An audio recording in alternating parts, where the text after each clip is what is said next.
A senior North Korean official arrived in Beijing today, apparently en route to the United States, to hold preparatory talks over a possible summit between the leaders of the two countries. The trip by Kim Yong-chul, a vice chairman of the Central Committee of North Ruling Workers' Party, came as Washington and Pyongyang are holding working-level talks on the summit agenda and issues related to security and protocol. North Korea's Air Korea plane carrying the official touched down in Beijing at 10 a.m. local time, according to sources.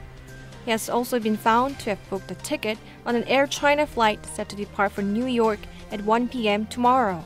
Kim was said to have originally reserved a ticket set to leave for Washington at 1:25 p.m. today, according to sources.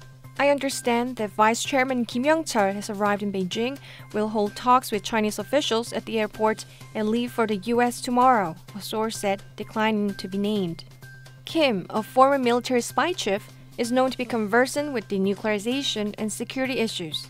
He has been heavily criticized in the South for his alleged role in a series of North Korean provocations, including the 2001 torpedo attack that killed 46 South Korean sailors. It was widely expected that Kim would travel to the U.S. to reciprocate recent visits by the U.S. Secretary of State Mike Pompeo.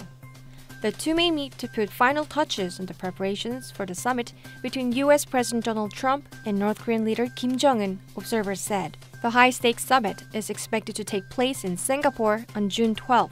Trump called it off Thursday, citing open hostility from the North.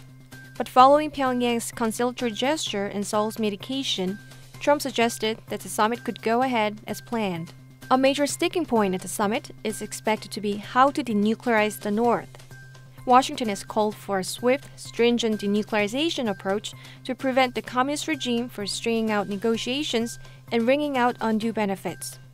Pyongyang favors a gradual drawdown of its nuclear program, with benefits flowing in along the way. I'm Joo-won Chung, Yonhap News.